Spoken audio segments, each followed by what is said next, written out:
चाहे कोई इंसान बस से जाए अथवा ट्रेन से जाए अथवा प्लेन से जाए, टिकट की आवश्यकता तो पड़ती ही है। बिना टिकट के यात्रा करोगे, यात्रा बाधित हो जाएगी। हो सकता है कि कंडक्टर आपको बीच में उतार दे। ट्रेन से यात्रा करोगे, हो सकता है बिना टिकट के जाओ तो टिकट नहीं हो तो वो टीटी आपको जुर्माना भी ठोक दे, उतार भी सकता है। और प्लेन से जाओगे तो बिना टिकट के प्रवेश भी होने वाला नहीं है, तो बिना टिकट के कभी यात्रा नहीं हो सकती। उसी तरह 7 दिन में ये जो हॉल है ये भी सत्संग रूपी यात्रा का साधन है। इसके अंदर केवल वही व्यक्ति बैठ सकता है जिसके पास पुण्य रूपी टिकट है। जिसके पास टिकट नहीं वो इस हॉल में प्रवेश भी नहीं कर सकता है। कई सारे लोग आते हैं, 1-2 घंटा बैठते हैं या 7 दिन में 1-2 दिन ही कथा सुन पाते हैं। समझ लीजिएगा कि हर बार जब अपन यात्रा करते हैं तो रिजर्वेशन कंफर्म नहीं होता है, कभी कभी वेटिंग लिस्ट में नाम भी आता है। तो जो आधी अधूरी कथा सुनी है समझ लीजिएगा कि अभी आप वेटिंग में हो, और जिन्होंने पूरी 7 दिवसीय कथा आदि से लगाकर अंत तक पूरी सुनी है, समझ लीजिएगा कि आपका टिकट कंफर्म हो चुका है, आपका रिजर्वेशन कंफर्म हो चुका है। अभी महाराज जी बड़ी सुंदर बात कह रहे थे, कथा सुनना बहुत बड़ी बात नहीं है। कथा आज से पहले भी बहुत हुई है और सूरत तो धर्म नगरी होती ही रहती है। एक टाइम में 10-10 कथाएं होती रहती। कथाएं आज के बाद भी बहुत होंगी, लेकिन हमने कितना ग्रहण किया ये महत्वपूर्ण है। कई बार लोग कथा में जाते हैं, कुछ लोग तो भाव से जाते हैं कि सच में श्रवण करने का उद्देश्य होता है। कई बार जब कथा में जाते हैं तो हो सकता है कि जिसने कथा करवाई वो रिश्तेदार हो, तो प्रेशर में भी चले जाते हैं कि फला में भाई सब कथा करवा रहे हैं, जानो ही पड़से नहीं तो नाराज हो जाएगा। तो इस चक्कर में भी लोग कथा सुनते हैं। तो कथा में जाना बहुत बड़ी बात नहीं है, कथा को ग्रहण करना बहुत बड़ी बात है।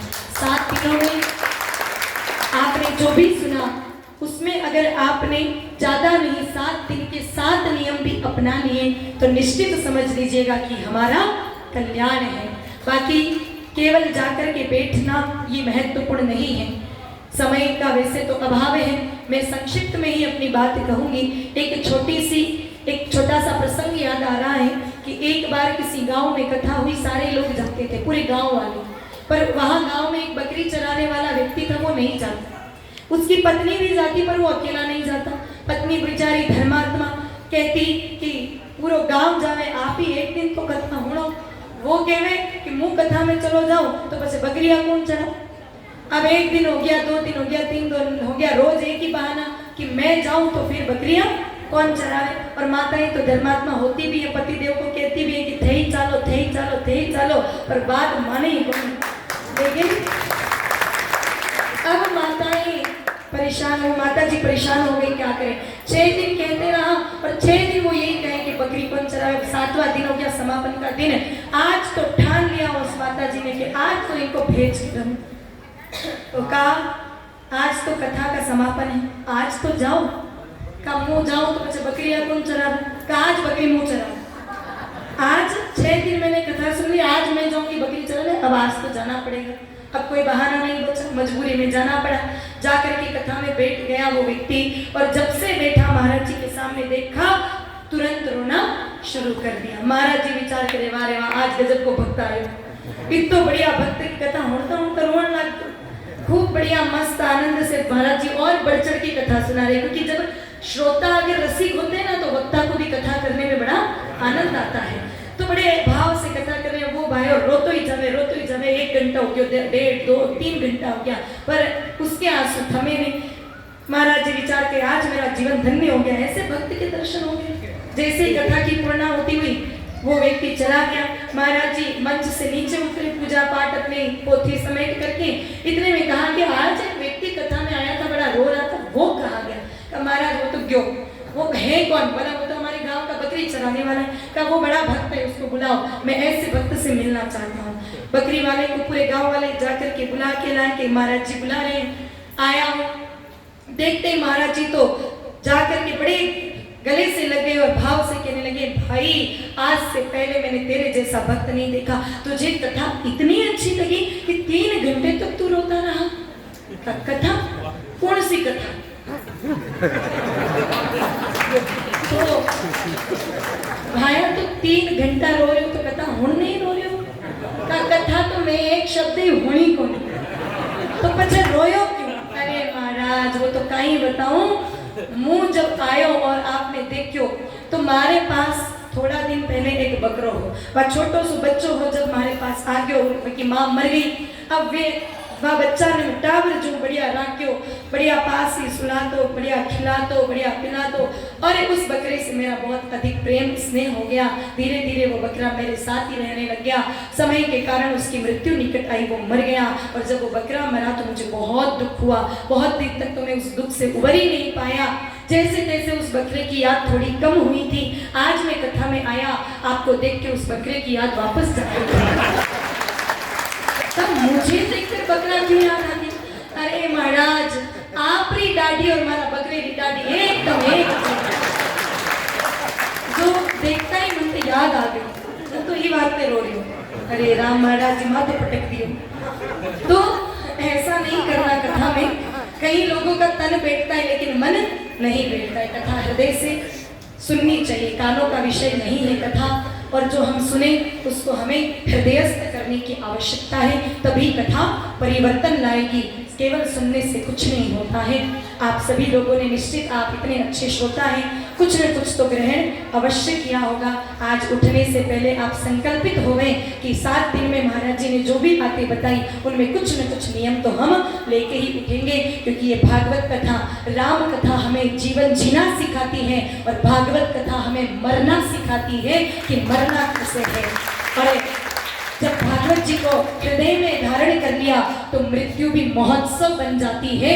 मृत्यु भी आनंदित होकर के हम उस मृत्यु को स्वीकार करते हैं। और आप लोगों ने भागवत कथा सुनी है।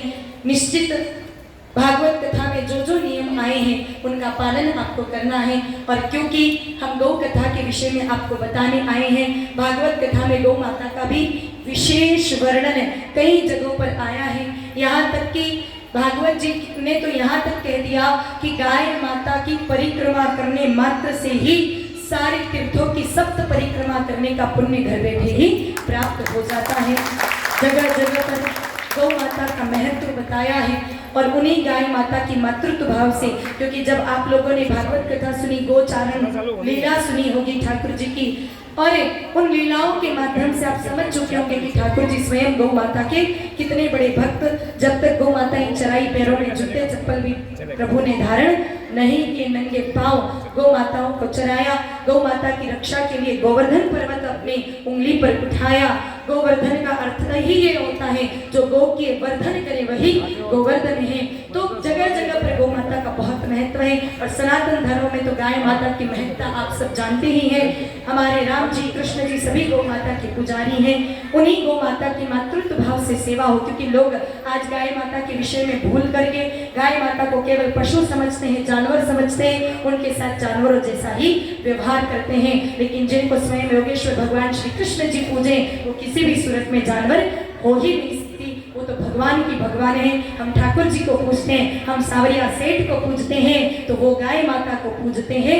इसलिए वो तो हमारी इष्ट की भी इष्ट हुई, वो कभी भी जानवर किसी सूरत में हो नहीं सकती। तो ऐसी पूजा गौ माता जी की 7 दिवसीय कथा का आयोजन और उसी का निमंत्रण देने के भाव से आज आपके बीच में आना हुआ है। सूरत नगरी धर्म नगरी है। कोई न कोई कथा, सत्संग, जागरण, कीर्तन, भजन समय समय पर होते हैं। और उसी क्रम में यह गौ कथा का आयोजन श्री गोधाम पथमेड़ा, जो विश्व की सबसे बड़ी गौशाला है, उन्हीं के तत्वावधान में होगा। और इस गौ कथा का वाचन परम पूज्य गुरुदेव भगवान के श्री मुखारविंद से होगा, जिन्होंने गौ माता की रक्षा के लिए 31 साल तक पैदल चलने का संकल्प लिया। 2012 से पैदल यात्रा राजस्थान की हल्दी घाटी से प्रारंभ हुई, जो पूरे भारतवर्ष में गांव-गांव, शहर-शहर जाकर गौ माता की महिमा बताएगी। और 2043 तक ये पूरा अभियान चलेगा। अभी 10 वर्षों में 82,000 किलोमीटर पैदल चल करके 12,500 से भी अधिक गाँव में, शहरों में गौ माता की महिमा बताकर अभी यात्रा हमारी सूरत नगरी में आ रही है। गुरुदेव ने गौ की रक्षा के लिए विगत 18 वर्षों से अन्न का त्याग किया है। केवल गाय माता का दूध और फलाहार लेते हैं विगत 18 सालों से। पैरों में जूते चप्पल खड़ाऊ कुछ धारण करते नहीं, गादी बिस्तर पर विश्राम करते नहीं, और सबसे बड़ी बात किसी से दान चंदा रुपया पैसा भेंट दक्षिणा कुछ स्वीकार करते नहीं। 18 वर्ष हो गए, पैसों को कभी स्पर्श भी नहीं किया। तो ऐसे तपस्वी परम पूज्य गुरुदेव भगवान के श्री मुखारविंद से आपको यह दिव्य कथा का आनंद प्राप्त होगा। आप सभी लोग कथा में जरूर पधारें। कथा 4 दिसंबर से प्रारंभ होगी, यानी कि आज रविवार है, बीच में एक रविवार हो जाएगा और अगले रविवार से यह कथा प्रारंभ हो जाएगी। 4 दिसंबर से 10 दिसंबर तक कथा चलेगी। कथा गोड़ात्रा क्षेत्र में ही एमडी मार्ट सभी जानते होंगे, तो एमडी मार्ट के पास में ही यह कथा होगी। कृष्णा स्थल नाम का जो ग्राउंड है, कथा का समय रात्रि को रखा है 7 बजे से 10 बजे, क्योंकि भाई लोग काम धंधा व्यापार के कारण दिन में कम संख्या में पहुंच पाते हैं। तो भाई लोग और खास करके हमारे छोटे छोटे बाल गोपाल कथा सुने, क्योंकि आज के बच्चों को सत्संग से जोड़ना बहुत जरूरी है।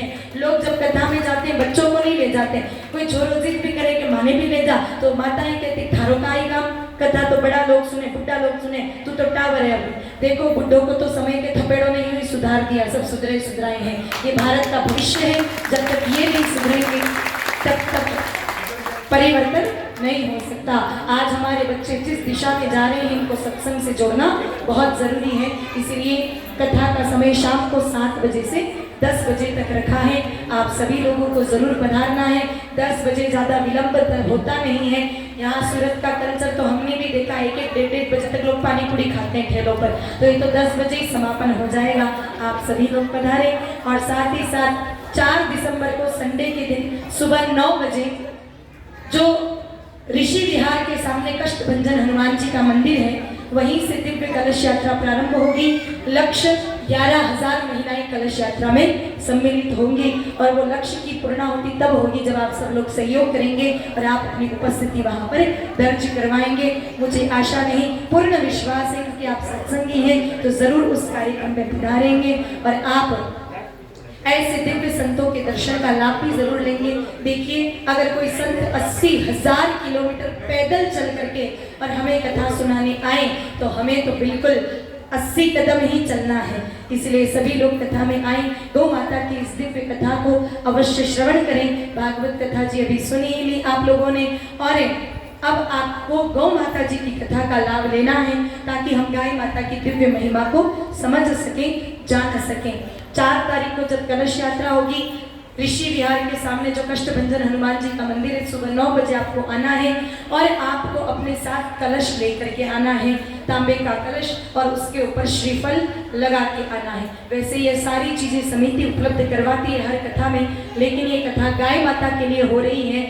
आज गौ माताओं की और गौशालाओं की स्थिति आप जानते हैं, जो चारा 3-4 रुपए किलो मिलता था, वो सीधा 15, 16, 17 रुपए किलो तक पहुंच चुका है। अगर इन सब की राशि बचेगी तो गाय माता को घास के काम आएगी। बाकी कलश तो सबके घर पे होते ही हैं, और 10 रुपए का नारियल कोई बहुत बड़ी बात नहीं।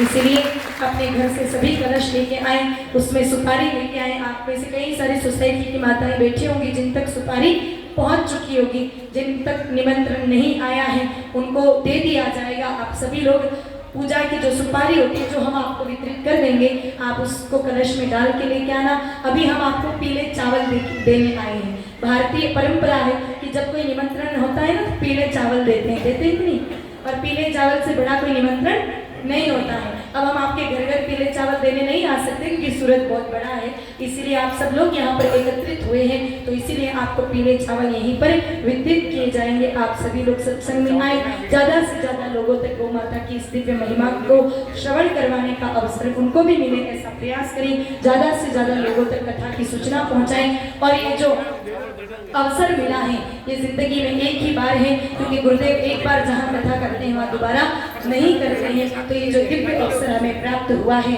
वो सभी आप लोग उसका फायदा उठाएं और कथा में अवश्य पधारें। और मैं आशा करती हूँ सब लोग आओगे ना, पक्का? अरे आनंद आ। भाइयों में से सबके बाहर हाथ खड़े नहीं हुए, चलो बहुत बढ़िया, बोलो गौ माता की।